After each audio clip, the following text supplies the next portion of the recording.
लाल रंग की चुनरी से रंगा माँ का दरबार, हर्षित हुआ मन, पुलकित हुआ संसार। नमस्कार, मैं हूँ मीनाक्षी तिवारी और आप देख रहे हैं एक्सपोज इंडिया। हम बात कर रहे हैं साल के सबसे पवित्र यानी 9 दिनों की। ऐसी मान्यता है कि इन 9 दिनों में माँ अम्बे साक्षात धरती पर आकर भक्तों के घर में वास करती हैं। इसके साथ ही माँ 9 दिनों में 3 देवियों माँ लक्ष्मी, माँ सरस्वती, माँ काली के 9 स्वरूपों की पूजा की जाती है। नवरात्रि का प्रत्येक दिन है माँ के विशेष रूपों को समर्पित। माँ दुर्गा का पहला स्वरूप है माँ शैलपुत्री। घट स्थापना के साथ होती है माँ शैलपुत्री की पूजा। सहज भाव से पूजा करने से माँ शीघ्र होती हैं प्रसन्न, भक्तों को देती हैं मनोवांछित फल। नवरात्रि का प्रत्येक दिन देवी माँ की विशेष रूपों को समर्पित होता है और हर स्वरूप की उपासना करने से अलग अलग प्रकार के मनोरथ पूर्ण होते हैं। जहाँ नवरात्रि के पहले दिन अश्विन शुक्ल प्रतिपदा को घट स्थापना के साथ ही दुर्गा के प्रथम स्वरूप माँ शैलपुत्री की उपासना की जाती है। आपको बता दें कि पूरे साल में कुल 4 बार नवरात्रि का पर्व आता है, जिन्हें चैत, शारदीय और 2 गुप्त नवरात्रि में मनाया जाता है। जहाँ इस नवरात्रों में व्रत रखने का अधिक महत्व चैत और शारदीय नवरात्रि में होता है। आज शारदीय नवरात्रि का पहला दिन है, जहाँ हर वर्ष अश्विन माह के शुक्ल पक्ष में कलश स्थापना के साथ 9 दिनों तक माँ दुर्गा के अलग अलग स्वरूपों की पूजा उपासना की जाती है। जहाँ धर्म ग्रंथों के अनुसार नवरात्रि माता भगवती की आराधना का श्रेष्ठ समय होता है। यह तन मन को निरोग रखने का सुअवसर है। वही जगत की उत्पत्ति, पालन और प्रलय तीनों व्यवस्थाएं जिस शक्ति के अधीन संपादित है, वही भगवती आदि शक्ति है। देवी भागवत के अनुसार देवी ही ब्रह्मा, विष्णु एवं महेश के रूप में सृष्टि का सृजन, पालन और संहार करती हैं।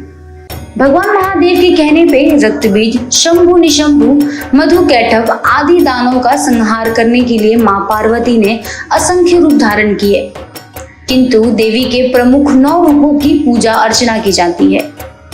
नवरात्रि का प्रत्येक दिन देवी माँ के विशेष रूपों को समर्पित होता है और हर स्वरूप की उपासना करने से अलग अलग प्रकार के मनोरथ पूर्ण होते हैं। जहाँ नवरात्रि के प्रथम दिन अश्विनी शुक्ल प्रतिपदा को घट स्थापना के साथ ही दुर्गा के प्रथम स्वरूप शैलपुत्री की उपासना की जाती है।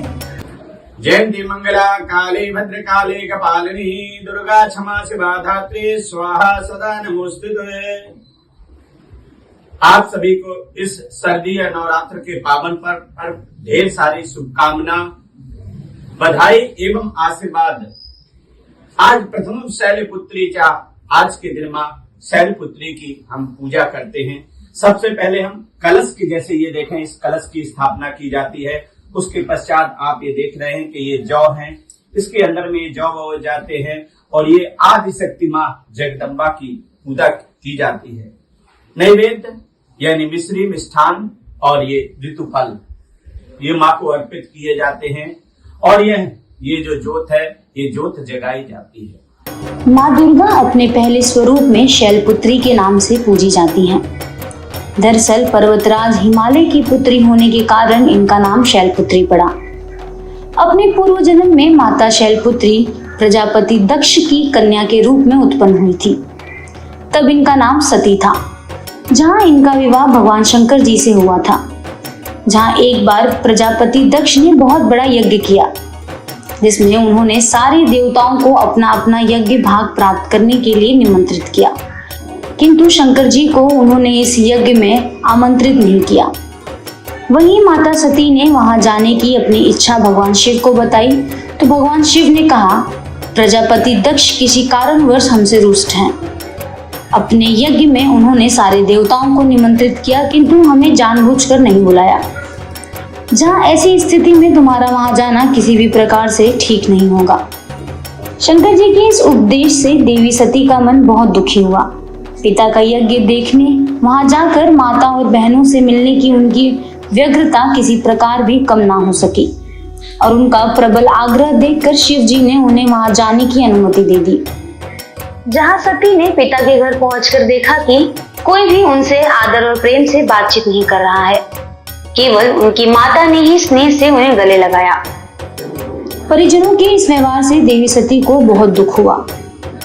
उन्होंने यह भी देखा कि वहां भगवान शिव के प्रति तिरस्कार का भाव भरा हुआ है। दक्ष ने उनके प्रति कुछ अपमानजनक वचन भी कहे।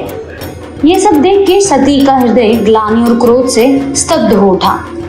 उन्होंने सोचा कि भगवान शंकर जी की बात ना मानकर यहाँ आकर मैंने बहुत बड़ी गलती की है। वह अपने पति भगवान शिव के इस अपमान को सह ना सकी। उन्होंने अपने उस रूप को तत्काल ही वहीं योगाग्नि द्वारा जलाकर भस्म कर दिया। वज्रपात के समान इस दारुण दुखद संकट को सुनकर शंकर जी ने क्रुद्ध हो अपने गणों को भेजकर दक्ष के उस यज्ञ का पूर्णतः विध्वंस करा दिया। सती ने योगाग्नि द्वारा अपने शरीर को भस्म कर अगले जन्म में शैलराज हिमालय की पुत्री के रूप में जन्म लिया। इस बार वह शैलपुत्री के नाम से विख्यात हुई, जहाँ पार्वती और हेमावती भी उन्हीं के नाम हैं। इस जन्म में भी शैलपुत्री का विवाह शंकर जी से ही हुआ। क्या है माँ शैलपुत्री का पूजा फल? माँ शैलपुत्री पार्वती का ही स्वरूप है, जो सहज भाव से पूजा करने से शीघ्र प्रसन्न हो जाती हैं और भक्तों को मनवांछित फल प्रदान करती हैं। मन विचलित होता हो और आत्मबल में कमी हो तो माँ शैलपुत्री की आराधना करने से लाभ मिलता है। यदि कहते हैं सच्चे श्रद्धा और भाव और आस्था के साथ में हम आज आदिशक्ति माँ जगदम्बा की पूजा विधि विधान से, आप देख रहे हैं पंच पल्लव, यदि ये लगा करके माँ की 9 दिन तक हम ये जोत जगाते हैं और 9 दिन तक हम इस कलश की स्थापना करके रखते हैं और ये जौ को रखते हैं, तो कहते हैं कि हमारे जीवन में धन धान्य की वृद्धि होती है और जीवन में जो कामना की जाती है वो हमारी मनोकामना पूर्ण होती है। तो हम और कहते हैं बंदूक कांचन निमं रुचिराक्षमालां पाशं। तो आप भी माँ के इस पावन पर्व पर माँ शैलपुत्री की पूजा अर्चना कर माँ को प्रसन्न कीजिए और मनवांछित फल पाइए। नमस्कार।